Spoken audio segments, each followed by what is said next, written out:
It is with the lightest and freest of hearts that I share this bit of information. I am deciding not to move forward with the Unfragile Feminist Club. The Unfragile Feminist Club is officially failed after a couple of attempts and I feel like intentional work and also with just my knowledge and expertise put into it. And I want to make very clear that it has not failed because of me, because I am a highly intelligent and capable being. I am an engaging facilitator, a teacher, educator, and leader with a wonderful track record of engaging folks and creating relationships, a coach with the skills for really listening beyond what people are saying to get at the heart of what they need to be able to support them and help them to grow. So, and I have lived experience and I have a PhD to back and support all of my ideas and why I do what I do. And I'm very spiritually led in how I do and why I do what I do. So I 100% stand in the confidence of me and say it has failed not because of me, but it has failed because white women have chosen not to show up. And I don't really know what the reasons are, and I don't really think it matters.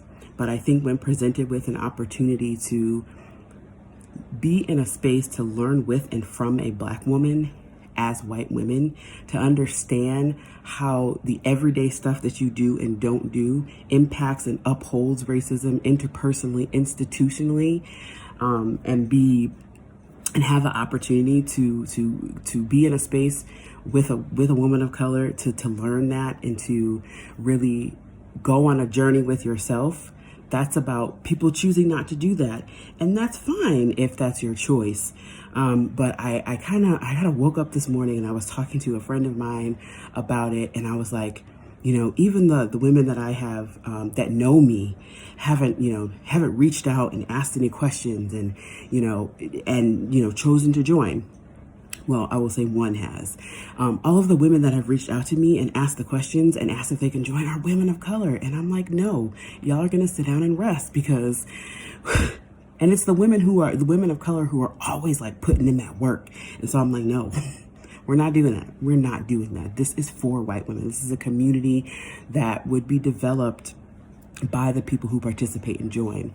And I believe there are some blocks that get into people's way, like, do I have the time? I'm already part of X community. Can I really learn from a Black woman, even if that's not an explicit thought? I know these are things that people are thinking because I have experienced them before really deeply in indirect ways, which is why I feel like I'm in a really great position to be able to work with white women because I've been hurt by them in so many ways. I've been, pushed out of jobs. I have been told that I'm scary and aggressive when I know that I'm not. I have been forced to go back into situations with people that have directly and deliberately harmed me and told me that I scare them as a Black woman, and been forced back into those positions by people in authority because it would be unprofessional of me as a leader in my role not to go into that space or that meeting with them. I know. I really truly understand so many of the blocks that white women hold, which is why I'm like, I can help y'all through it. I'm willing to sit with you in your stuff and work through it with you. But like I was saying, and talking to my dear friend this morning and last night, what I realized in trying to kind of explain that and talk about what it means to build community and thinking about, as educators, as parents, like how you can make plans, but it's not until your children are in front of you and you get to know who they are that those things can manifest.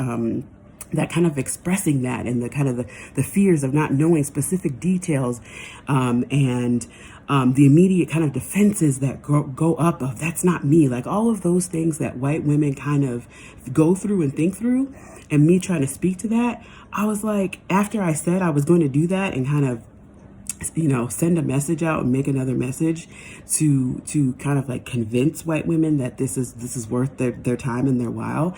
After I said it, I was like, if it's going to take this much for me to try to get people in, how much work is it going to be once they are in?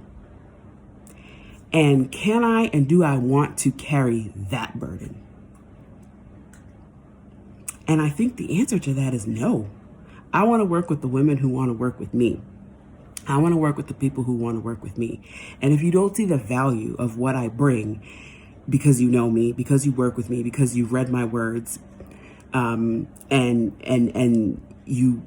they don't seem to resonate with you, or you put up those defenses, like, I think I'm done trying to break it down anymore. I think that I have done what I needed to do. I think that I have said what I needed to say. I think that I have said it in ways that are true to who I am and the work that needs to be done to save Black, Brown, Native, and Asian lives. And I think that I have also been, very clear about the importance of the work. And I have also tried to use language that would speak to white women and white folks. And I don't think that I need to try any harder. I think that if women are not ready and are not willing, I can't make that happen. And so that's why I'm saying it's a failed venture, although I think it would have been really great. And maybe sometime in the future, I might try to pick it up again. But I think for right now, I'm laying it down, and I feel very okay. I feel very okay with that. Though I do feel, honestly, disappointed that white women are not ready to go on a journey in this way, in ways that will truly save lives. When women kind of read through and women kind of hear me talk about the things that I talk about, I know that there's a reaction of like, that's not me, but that's not me. So, some other white woman will come along and do it, and hear that, and it'll apply to them. And I just want to tell you, it's you. It's white women, period. Not white women who are, not white women who have, not white women who blah blah blah blah blah. It's white women, period, because white women will not ever fully understand what it is to be a Black woman in this world. Like, you just never will.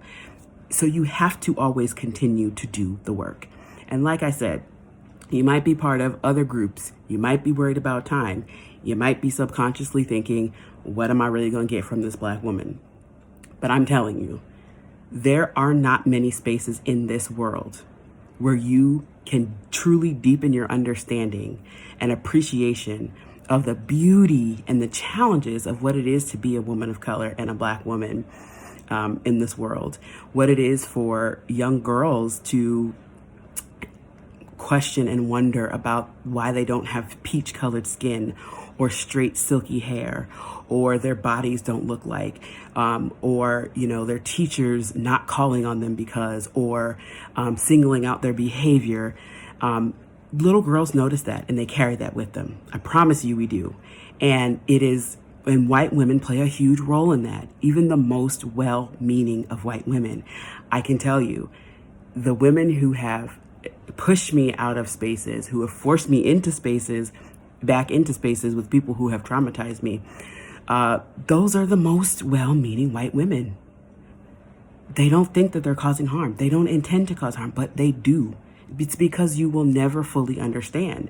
And I don't say that to frustrate you, but I say that in this is almost like a fast track, an insider opportunity at a very minimal cost, and even to try it for free.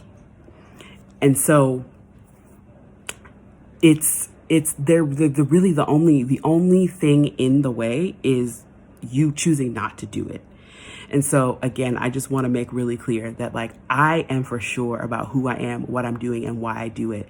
I know what my purpose is. I know the gifts that I have, and I know how hard I have worked to get to where I am. So, and I know that I constantly am seeking and taking in feedback from white women, from women of color. So, again, it is not me. It is not me. So, even though this opportunity is on pause, I'm begging you to rethink your commitment to anti-racism and racial justice. Rethink your commitment to supporting the thriving and the value lives of people of color, of your friends of color, of your families of color, and actively do the self-work to check your whiteness, to understand your whiteness, to understand how your privilege shows up. No matter how many black, brown, whatever BIPOC friends you have or family members you have, that does not make you immune to white dominant culture, to white supremacy culture. So even though you won't be joining the Unfragile Feminist Club, join something, and do the work. Although I promise you, the opportunity to do this with me is huge and would make a huge difference. Absolutely. So it's unfortunate that you will miss out on that, but go somewhere else and do something. Help save lives.